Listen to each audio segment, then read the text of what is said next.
Bonjour Yann Brossard. Bonjour. Merci d'être notre invité, sénateur de Paris, porte-parole du Parti communiste. On va revenir longuement sur le vote du budget, mais aussi sur les municipales. Vous êtes candidat à Paris, mais d'abord on va regarder les unes de la presse régionale. On en a sélectionné 3. D'abord la une des dernières nouvelles d'Alsace. Le Cornu remporte une première bataille. Le Premier ministre qui a réussi son pari du compromis sans utiliser le 49.3 pour le budget de la Sécu. Pour autant, le chemin est encore long. Il lui faudra faire passer avant la fin de l'année le budget de l'État, une étape encore plus délicate. La deuxième une, c'est celle de la Voix du Nord sur l'alliance entre Renault et Ford qui va profiter aux usines nordistes. Les deux constructeurs ont annoncé un partenariat stratégique. Renault assemblera des véhicules électriques pour Ford à Douai. Dans l'usine des moteurs de Cléon, on attend des retombées directes pour l'emploi. Et puis la dernière une, c'est celle du Populaire du Centre. Les poubelles polluent le scrutin. Sur certains territoires, la fin des collectes à domicile pourrait bien influer sur le vote des citoyens au municipal. De quelle une avez-vous envie de nous parler, Yann Brossard ? La première, parce que c'est sans doute l'actualité la plus brûlante, le vote sur le projet de loi de finances de la sécurité sociale. Et puis de fait, c'est un sujet qui concerne l'ensemble des Français, donc c'est celle que j'aurais choisie, celle des dernières nouvelles d'Alsace. On va en parler tout de suite. 13 voix près, les communistes qui ont voté contre. Est-ce que ce vote, c'est un échec pour vous ? Non, c'est surtout un échec pour les Français, parce que au final, c'est un projet de loi de finances de la sécurité sociale qui va les pénaliser, qui va pénaliser les malades, qui va les ponctionner, puisque par exemple, il y a cette taxe sur les complémentaires santé qui représente un peu plus d'1 milliard d'euros, donc un pouvoir d'achat qui va s'en trouver grévé. Il y a les diabétiques, par exemple, qui vont être mis à contribution, 1 500 000 personnes qui sont concernées, qui vont avoir un reste à charge qui va augmenter, et donc on reste sur une logique qui consiste à pénaliser les plus pauvres, à pénaliser les malades, à pénaliser ceux qui sont les plus en difficulté. Ça ne me paraît pas être juste dans la période que nous traversons. Mais dans le même temps, le gouvernement a renoncé à beaucoup de ses mesures initiales pour aller dans le sens du compromis avec la gauche, notamment sur le gel des pensions, sur la réforme de l'assurance chômage, sur une augmentation du budget de l'hôpital. Tout ça, vous n'en tenez pas compte ? Non, c'est vrai. Vous avez raison de le dire. Ça aurait pu être bien pire. Et quand je compare la version finale à la version, par exemple, qui avait été adoptée au Sénat par la droite sénatoriale,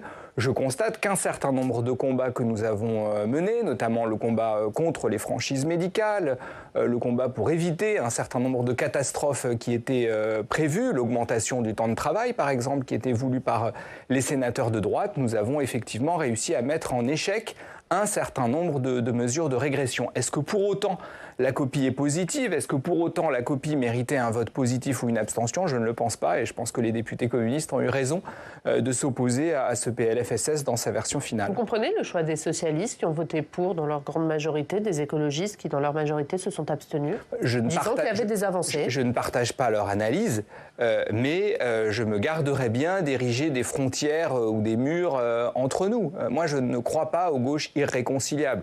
Je pense qu'on peut avoir des divergences tactiques, on peut avoir des divergences stratégiques, on peut avoir des votes différents. Pour autant, vous avez parlé d'un certain nombre de mesures de régression à laquelle nous sommes opposés. Nous y sommes opposés ensemble.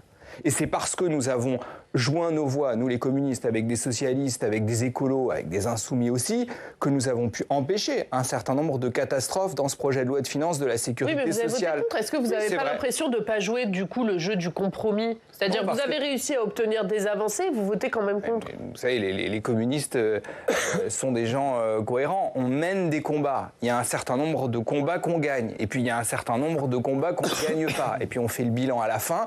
Et ce que nous constatons, c'est que c'est un projet de loi de finances de la Sécu qui ne va pas dans le bon sens, qui par exemple maintient 80 milliards d'euros d'exonération de cotisations sociales au profit des entreprises. Comment on peut d'un côté continuer avec ces exonérations, une fois de plus, 80 milliards d'euros d'exonération de cotisations sociales pour les entreprises chaque année, y compris de grandes entreprises, y compris des entreprises qui licencient, y compris des entreprises qui délocalisent. Et de l'autre, ponctionner les Français avec cette taxe sur les complémentaires santé. Ça ne relève pas de la justice sociale. Et donc nous, on regarde ce qu'on a gagné, ce qu'on n'a pas gagné, on fait le bilan et on constate que globalement, ça n'est pas un bon PLFSS. Et c'est ce qui nous conduit à nous y opposer. Vous parlez de cohérence, est-ce que ça vous paraît cohérent de vous opposer à la suspension de la réforme des retraites ? Il s'agit simplement de constater une chose, c'est que ça n'est pas une suspension de la réforme des retraites. Excusez-moi de vous le dire, c'est un décalage de la réforme des retraites. C'est-à-dire qu'il s'agit de valider le principe d'un report de l'âge de départ à la retraite à 64 ans, moyennant quelques aménagements. Les Français n'ont pas voté pour ça. Aux dernières élections législatives, les Français ont majoritairement voté pour des partis certes différents, mais qui s'engageaient à abroger la réforme des retraites. Nous, le mandat que nous avons là, elle est reçu... suspendue jusqu'à la présidentielle. Oui. Si vous gagnez la présidentielle, vous l'abrogez. Mais ça, de toute façon, ça aurait été le cas. Et donc, ce que nous avons dit, c'est oui, mais nous avons gagné les dernières élections législatives. En tout cas, les partis qui sont arrivés en tête des dernières élections législatives ont voulu abroger la réforme des retraites. C'est le cas du Nouveau Front Populaire, c'est y compris le cas du Rassemblement National qui, lors de la campagne des dernières législatives, disait abrogation de la réforme des retraites. Et donc nous nous retrouvons quand même dans une drôle de situation d'un point de vue démocratique avec des Français qui votent pour une chose et qui se retrouvent avec autre chose. Et donc bien sûr que la logique de tout ça, ça n'est pas d'approuver un simple décalage de la réforme des retraites, c'est-à-dire avaliser la réforme des retraites moyennant un petit aménagement.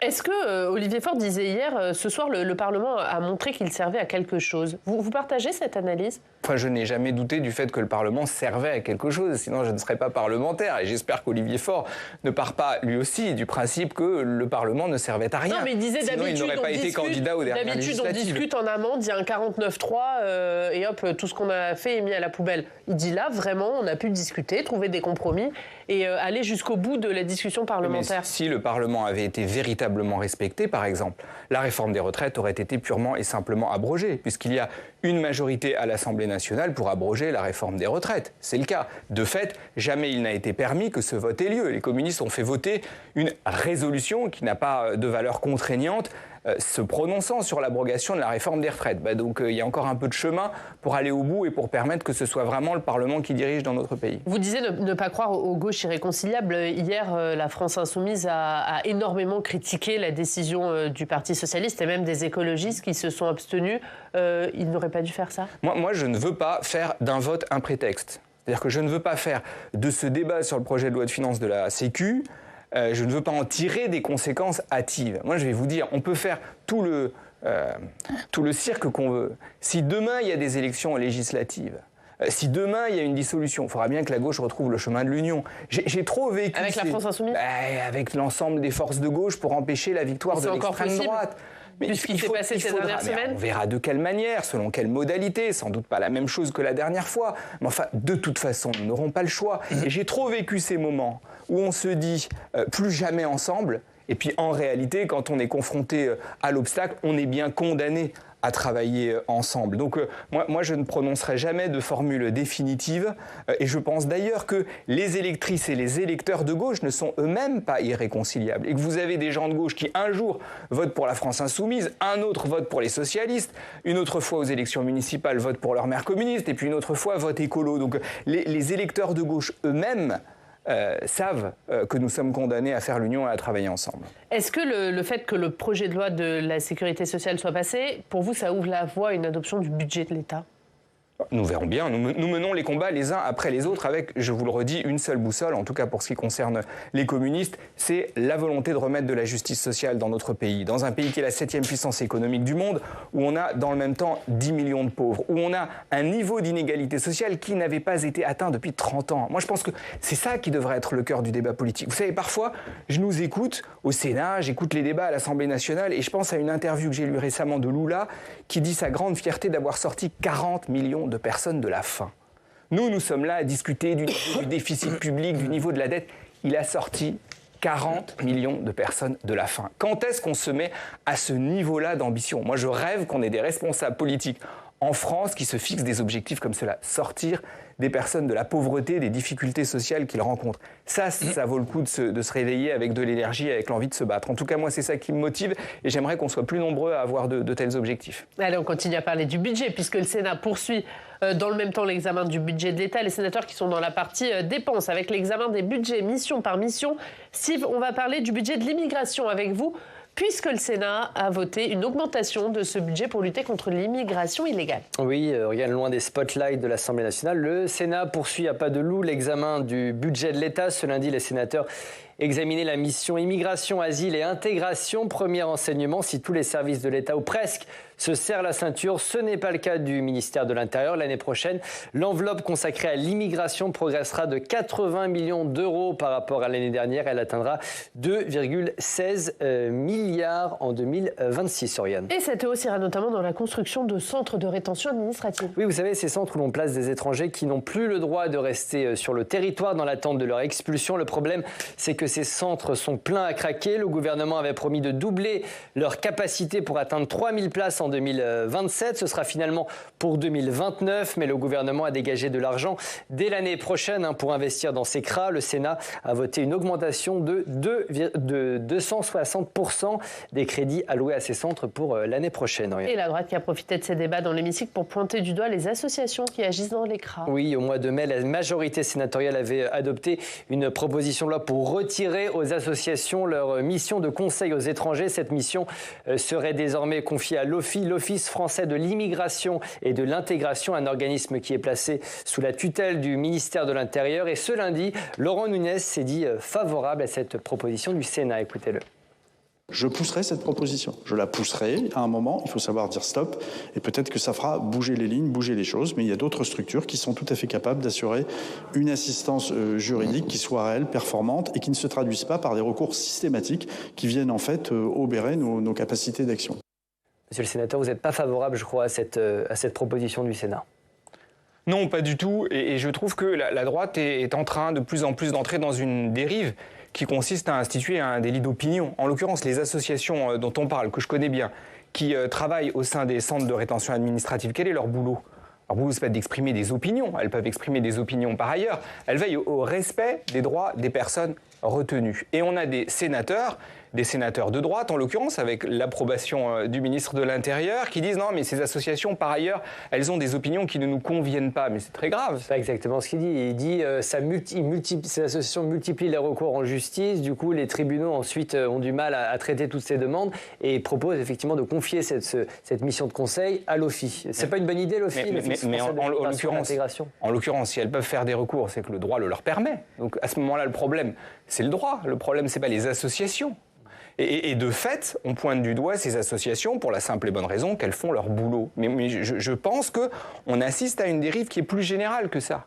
Je vous le redis, je pense qu'une partie de la droite est en train d'instituer un délit d'opinion. Quand on finance une association, on ne finance pas une association parce qu'on est d'accord avec les opinions qu'elle défend. On la finance en raison des actions qu'elle mène, parce qu'on considère que ce sont des actions légitimes. Je vais vous donner un autre exemple. Nous avons eu à Paris un grand débat autour de subventions à des librairies indépendantes. On votait au dernier Conseil de Paris une délibération qui visait à subventionner 40 librairies indépendantes pour un montant de 500 000 euros. La droite s'y est opposée au motif qu'un certain nombre de librairies concernées vendaient des livres qui ne lui plaisaient pas. Mais si on rentre dans cette logique-là, c'est une logique qui est extrêmement dangereuse. C'est une logique qui est quasi trumpiste, c'est-à-dire qu'on dit tout ce qui n'est pas de droite, on ne le finance pas. Je suis désolé, c'est pas ça la démocratie. La démocratie, elle vit aussi avec le pluralisme des idées. Et dans une démocratie, il est positif qu'on ait ce pluralisme des idées dans nos librairies comme partout. Cette hausse des crédits pour lutter contre l'immigration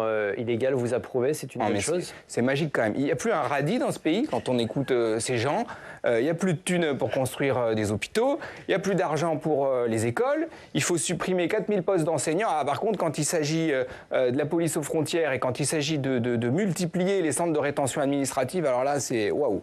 Là, ça y est, il ne faut pas construire davantage de places en centre de rétention administrative. La vraie question, c'est que notre politique d'immigration, elle fonctionne cul par-dessus tête. Quand vous avez 11% d'exécution d'OQTF, on est à 11%.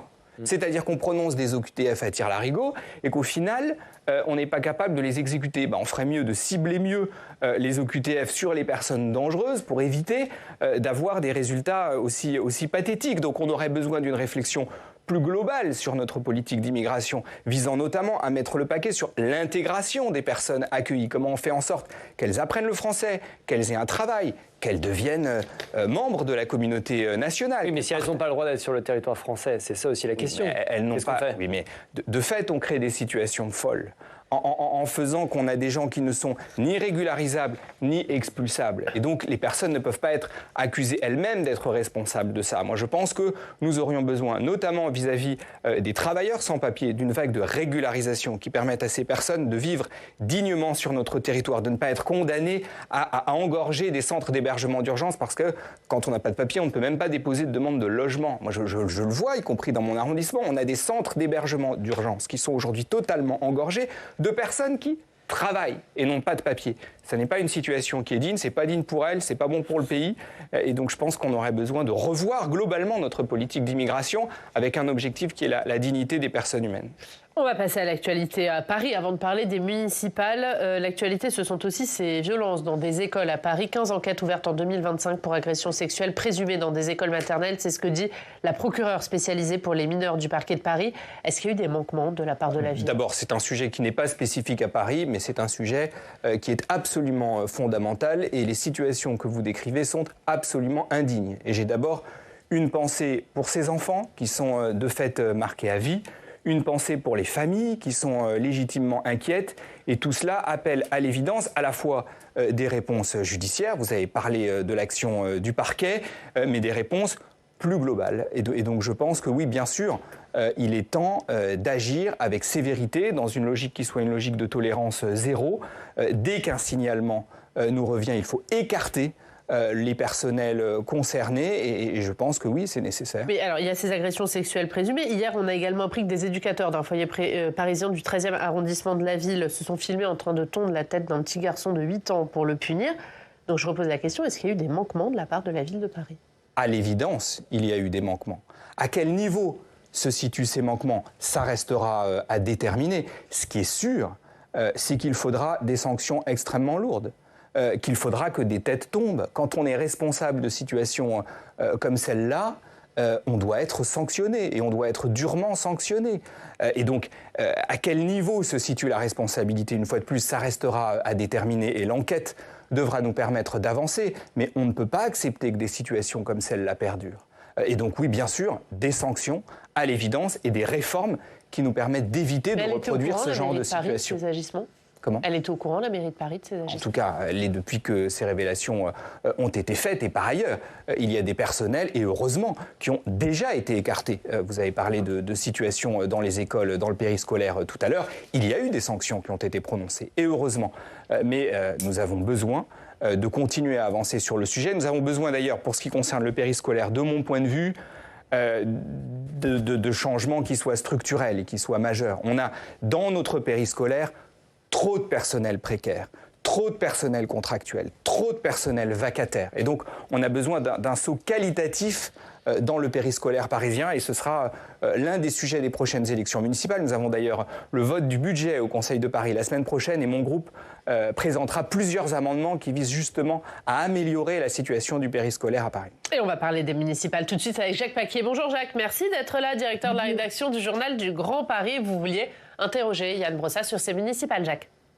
Oui, absolument. Bonjour Yann Brossat.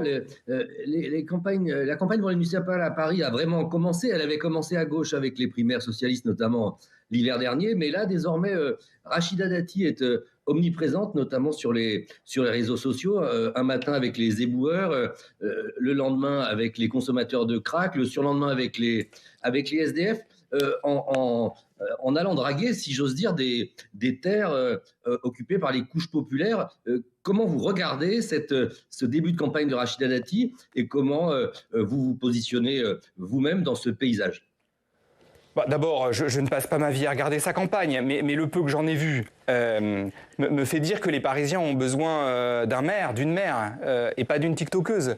Or, quand je la vois pour l'instant, j'ai plutôt le sentiment de quelqu'un qui cherche à exploiter les problèmes qu'à les régler. Une campagne municipale, c'est pas enquête exclusive, sans vouloir faire insulte à l'émission concernée. Puis vous savez, j'ai lu Mediapart hier, j'ai lu les révélations de Mediapart, qui nous apprend par exemple que quand Madame Dati va sur un campement, elle se retrouve avec des personnes sans abri qui lui demandent de ne pas filmer, qui lui demandent que les images ne soient pas diffusées.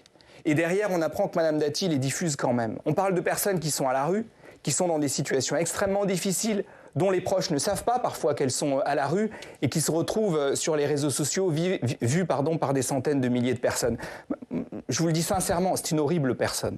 Faire ça, c'est atroce. Se mettre en scène soi-même dans un intérêt électoral, en montrant des gens qui vous supplient de ne pas les montrer à la caméra, je vous le dis, pour moi, c'est disqualifiant. On peut avoir du débat politique, on peut avoir un affrontement sur des solutions, c'est ce qu'on a tous les jours au Sénat. Mais faire ça à des gens qui sont en difficulté, qui n'ont pas la possibilité de se défendre, moi, ça me dégoûte définitivement d'un certain nombre de pratiques politiques. Et je pense que les Parisiens n'ont pas besoin de ça. Une fois de plus, on a besoin de confrontation démocratique, on a besoin de confrontation sur les idées et les solutions, mais on n'exploite pas la misère humaine à des fins électorales comme elle le fait. Elle peut continuer à faire campagne en étant ministre de la Culture ?